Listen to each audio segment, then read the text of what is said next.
Hello students, today worksheet number 36 class 9th subject science और date है 25 सितंबर 2020।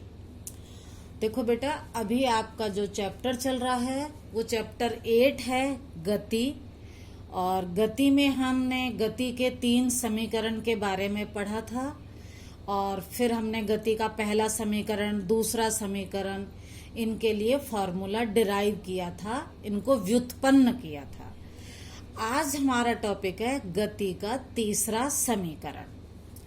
देखो बच्चों, जैसा कि आपको मालूम है, हम जानते हैं कि जब कोई वस्तु एक सरल रेखा में, सरल रेखा का मतलब जिगजैग नहीं होनी चाहिए, टेढ़ी मेढ़ी नहीं होनी चाहिए, एक समान त्वरण का मतलब है जब उसके वेग में परिवर्तन की दर एक समान हो, एक जैसा हो। जब वेग में परिवर्तन एक जैसा हो तो हम बोलते हैं एक समान त्वरण। देखो, जब कोई वस्तु एक सरल रेखा में चले, एक समान त्वरण से चले, तो क्या होता है, वो एक निश्चित समय अंतराल में, मतलब एक फिक्स टाइम पीरियड में एक निश्चित दूरी तय करती है। ये आप पहले पढ़ चुके हैं। अब आज का जो हमारा टॉपिक है वो है गति का तीसरा समीकरण। गति का तीसरा समीकरण है v² माइनस u² बराबर 2as। इसमें v अंतिम वेग है, u प्रारंभिक वेग है, a त्वरण है जो एक समान है और s यहां पर दूरी या विस्थापन को दर्शाता है। और ये जो तीसरा समीकरण है ये हमें क्या बताता है, ये दोनों वेग हैं, वेग और s का मतलब यहां पर विस्थापन या दूरी, वस्तु की स्थिति कहाँ है। तो ये वाला समीकरण हमें क्या बताता है, वेग एवं स्थिति के बीच संबंध को दर्शाता है। अब हम पढ़ेंगे कि गति के तीसरे समीकरण को कैसे व्युत्पन्न करते हैं। उसका जो फॉर्मूला है वो हम ग्राफ से कैसे निकालते हैं, डिराइव करते हैं। तो इसके लिए हमें चाहिए एक समान त्वरण से चल रही किसी वस्तु का वेग समय ग्राफ लीजिए। देखो बेटा, आपको मालूम है अगर कोई वस्तु एक समान त्वरण से चलती है तो उसका जो वेग समय ग्राफ है उसमें हम एक तो x अक्ष लेते हैं और इस साइड हम लेते हैं समय, और समय लेते हैं सेकंड में, समय लेते हैं हम सेकंड में, और हम इस साइड y अक्ष पर लेते हैं वेग, वेग को लेते हैं मीटर पर सेकंड में। देखो, इस ग्राफ में हम x अक्ष पर तो लेते हैं समय और y अक्ष पर हम लेते हैं वेग, और O जो है यहाँ इसका ये मूल बिंदु है। इस ग्राफ में एक समान त्वरण से कोई वस्तु चल रही है तो ये ग्राफ सरल रेखा में होगा। एक और बात देखिए बेटा, ये ग्राफ O से शुरू नहीं हुआ, ये कहाँ से शुरू हुआ है, O से, क्योंकि यहाँ पर वस्तु का प्रारंभिक वेग 0 नहीं है। शुरू में वस्तु किसी ना किसी प्रारंभिक वेग कितने से चल रही है, u से। दोबारा देखिए, इस ग्राफ में ये ग्राफ हमने a से स्टार्ट किया है, o से नहीं, क्योंकि जब वस्तु को हमने देखा है तो उसका प्रारंभिक वेग कितना है, u, वो 0 नहीं है। अगर 0 होता तो ग्राफ यहां से शुरू होता। ठीक है, तो हमने क्या किया, ये ग्राफ लिया।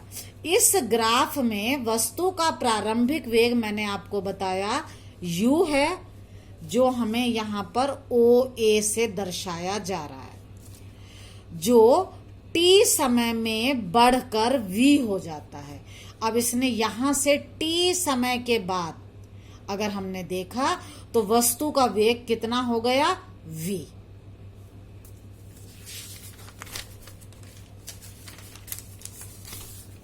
अब हमने क्या किया, इस ग्राफ में बिंदु बी से हमने एक लंब डाला। कहाँ डाला? एक्स अक्ष पर। बिंदु बी से एक्स अक्ष पर लंब BC खींचा। ठीक है। अब इस वेग समय ग्राफ में t टाइम के अंदर प्रारंभिक वेग u था, अंतिम वेग v है, तो इसने कितनी दूरी तय करी उसके लिए हम क्या करते हैं, ये आपका ग्राफ की लाइन है AB, इसके नीचे ये जितना भी एरिया आएगा, क्षेत्रफल आएगा, ये ग्राफ AB, इसके नीचे के क्षेत्र से दर्शाएंगे दूरी। दोबारा देखो, इस वस्तु ने जिसका प्रारंभिक वेग u था, t सेकंड के अंदर इसका वेग v हो गया, इसने कितनी दूरी तय करी, उस दूरी को हम कैसे निकालते हैं? दूरी होती है ये ग्राफ AB के नीचे वाला जितना भी क्षेत्रफल है, तो दूरी होगी AB के नीचे घिरी आकृति का क्षेत्रफल। अब हम देखें तो ये आकृति क्या है? ये आकृति है आपकी यहाँ OABC, और इस आकृति को हम बोलते हैं समलंब। समलंब का मतलब इसमें ये आधार है, ये इसकी दो भुजाएं हैं जो एक दूसरे के समानांतर हैं। इस आकृति को हम बोलते हैं समलंब।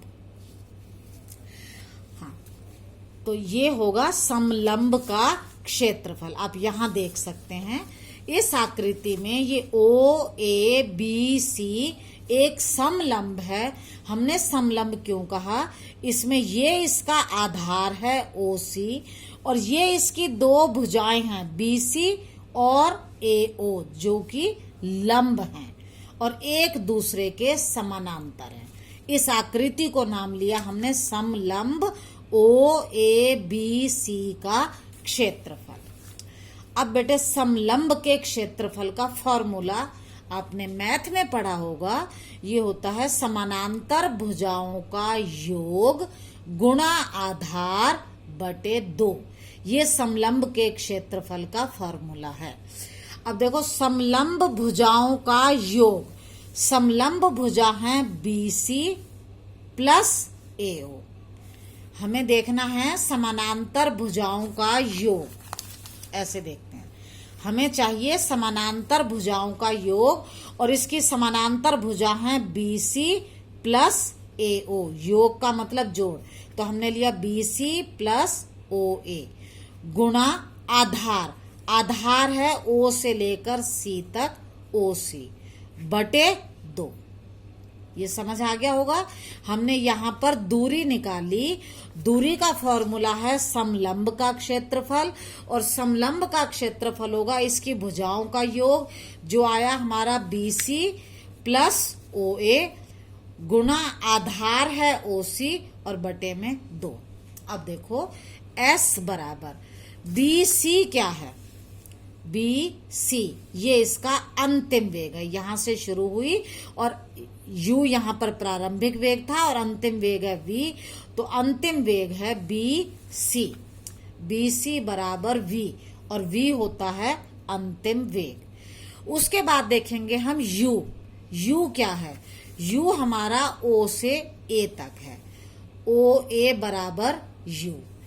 फिर है हमारा OC, O से लेकर C तक हमारा है T। दोबारा देखो, यहाँ BC अंतिम वेग है, OA प्रारंभिक वेग था, OC समय अंतराल था जिसमें वेग U से बढ़कर V हो गया।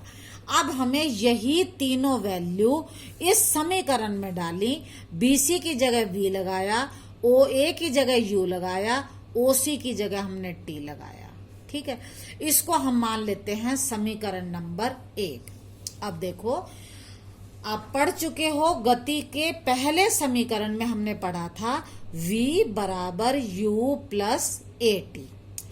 इस U को हम इधर लाएंगे, जो चीज इधर प्लस में होती है वो इधर आकर माइनस में हो गई, V माइनस U बराबर AT।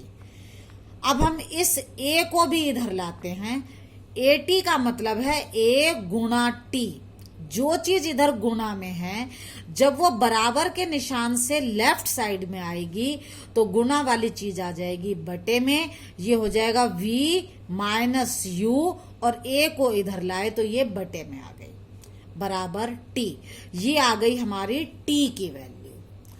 अब हम इस t की वैल्यू को समीकरण नंबर 1 में डालते हैं। t का मान समीकरण 1 में रखने पर देखो, समीकरण 1 में s बराबर v की जगह v प्लस u गुणा बटे में 2 गुणा t की जगह हम लगाएंगे v माइनस यू बटे a। इस समीकरण में v प्लस u ये रहा, बटे में 2 ये रहा, हमने t की जगह लगा दिया v माइनस यू बटे a। अब देखो बेटा, आपने मैथ में एक और फॉर्मूला पढ़ते हो, a plus b into a minus b equal to a square minus b square. मतलब a और b दो राशि हैं, एक बार इनको जोड़ा है, यहां इनको माइनस किया है और इनको गुणा किया है, तो हमारा आंसर क्या आता है? पहला वाला है ए स्क्वेयर, दूसरे वाला है बी स्क्वेयर, और बीच में निशान आता है माइनस का। ये आपका फॉर्मूला है, ए स्क्वेयर माइनस बी स्क्वेयर। अब हम इसको यहां देखते हैं। यहां पर पहली राशि v, दूसरी राशि u, यहां प्लस में है, यहां यही चीज माइनस में है, तो क्या होगा? पहले वाली का स्क्वायर v का स्क्वायर माइनस u का स्क्वायर बटे 2a। अब हम इस 2a को इधर लेकर जाएंगे, यहां ये बटे में है, इधर ये मल्टीप्लाई में गुणा में आ जाएगा, तो ये बनेगा 2as बराबर v square minus you square. हम इसको पलट कर लिख सकते हैं, v square minus you square बराबर 2as। ये हमारा गति का तीसरा समीकरण है। आप इसको व्युत्पन्न कर सकते हैं। अब आगे देखो, एक उदाहरण दे रखा है। उदाहरण है, एक 12 मीटर प्रति सेकंड के वेग से चलती हुई कार। एक कार है, वो 12 मीटर प्रति सेकंड के वेग से चल रही है, तो ये उसका हो जाएगा u, प्रारंभिक वेग। तो प्रारंभिक वेग u हो गया 12 मीटर प्रति सेकंड। फिर क्या है? उस कार पर ब्रेक लगाए जाने पर, अब हमने उसको ब्रेक लगाए तो वह 6 मीटर प्रति सेकंड स्क्वायर के त्वरण, तो त्वरण का मतलब a बराबर 6 मीटर प्रति सेकंड स्क्वायर। आगे ब्रैकेट में लिखा है कार की गति की विपरीत दिशा में। जब भी दिशा विपरीत होती है तो हम इसको ऋणात्मक लेते हैं, आगे माइनस का निशान लगाते हैं। से रुक जाती है, रुक गई तो उसका वेग हो गया v, अंतिम वेग v बराबर 0। यदि उसे रुकने में 2 सेकंड का समय लगता है, उसको कितना टाइम लगा? 2 सेकंड, t बराबर 2 सेकंड। देखो, जो हमें इस प्रश्न से पता लगा था वो डाटा हमने यहां नोट कर लिया। अब हमें क्या करना है? तो कार के द्वारा तय की गई दूरी ज्ञात करिए। दूरी होती है s, हमें s ज्ञात करना है, तो हमने लगा लिया ये क्वेश्चन मार्क। अब देखो, हम जानते हैं कि फॉर्मूला है v square minus you square बराबर 2as। ये आपने अभी पढ़ा है। अब यहां पर v कितना है? 0, तो 0 का स्क्वायर माइनस u का स्क्वायर 12 का स्क्वायर बराबर 2 गुणा a की जगह लगाएंगे माइनस 6s। हमें निकालना है, हम ऐसे ही लिखेंगे। अब 0 का स्क्वायर, 0 को 0 से गुणा करो, 0 ही आएगा।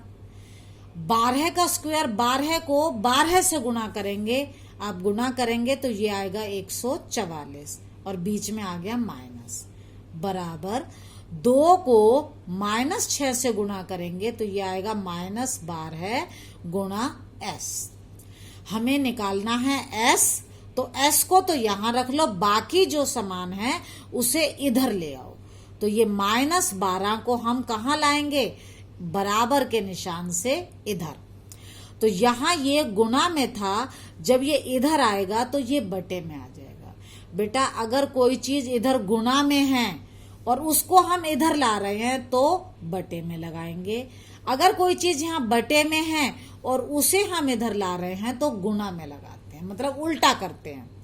अगर इधर कोई चीज प्लस में है, इधर लाएं तो माइनस करते हैं। अगर कोई चीज इधर माइनस में है और इधर लाएंगे तो वो प्लस में होगी, बदल जाती है।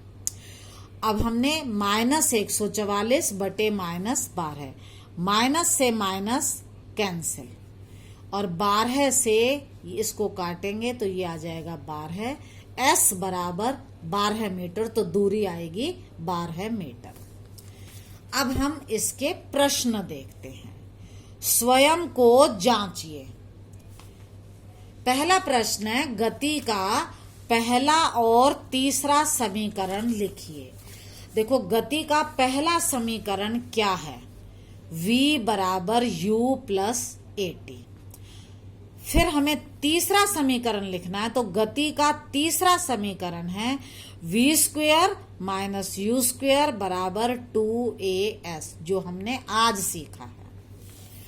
प्रश्न 2 है, गति के तीसरे समीकरण को वेग समय ग्राफ से व्युत्पन्न कीजिए। देखो यहां देखोगे तो ये उत्तर यहां से लेकर यहां तक है, और अगर जो मैंने समझाया है उसे आप देखोगे तो जहां से मैंने ये शुरू किया था गति के तीसरे समीकरण की व्युत्पत्ति, यहां से लेकर और ये पूरा पेज यहां तक। इसकी फोटो मैं आपको सेंड अलग से कर दूंगी जिससे आपको देखने में दिक्कत ना हो, और इसके साथ आपको ये ग्राफ भी बनाना है। तीसरा प्रश्न, एक कार विराम अवस्था से चलना प्रारंभ करती है। विराम का मतलब वो चल नहीं रही, वो रेस्ट में है, जहां है वहीं खड़ी है। तो इसका मतलब u बराबर 0, इसका मतलब u बराबर 0। ठीक है, आगे देखो, और 5 मिनट में, तो टाइम हो गया 5 मिनट। बेटा जब भी हम टाइम की SI यूनिट लेते हैं, SI मात्रक लेते हैं, तो वो सेकंड में होना चाहिए। तो हमने इस 5 मिनट को सेकंड में बदलने के लिए इसको हमने 60 से गुणा किया, ये आ जाएगा 300 सेकंड, क्योंकि 1 मिनट में 60 सेकंड होते हैं। आगे देखो, 5 मिनट में 10 मीटर प्रति सेकंड का वेग प्राप्त कर लेती है। उसका वेग, अंतिम वेग हो जाता है 10 मीटर प्रति सेकंड, v बराबर 10 मीटर पर सेकंड। यदि त्वरण एक समान है तो परिकलन कीजिए। तो आपको ये निकालना है, परिकलन का मतलब आपको ज्ञात करना है। क्या? एक तो त्वरण a, हमें a निकालना है। दूसरा, कार द्वारा तय की गई दूरी, दूरी को हम दर्शाते हैं s से। देखो पहले हमने इस प्रश्न को समझकर जो डाटा हमें पता था वो लिख लिया, और जो हमें ज्ञात करना है वो लिख लिया। अब हम इसको हल करेंगे। देखो हमें निकालना है a, त्वरण। त्वरण के लिए हम यूज करेंगे गति का पहला समीकरण। बेटा आपको कैसे पता लगे कि आप कौन सा समीकरण यूज करोगे? 3 समीकरण है, आप कौन सा यूज करोगे? देखो मैं, इसका नियम है, मैंने पहला समीकरण लिखा और हम देखते हैं v हमें मालूम है, हाँ मालूम है, u हमें पता है, ये भी पता है, a हमें निकालना है, t हमें पता है।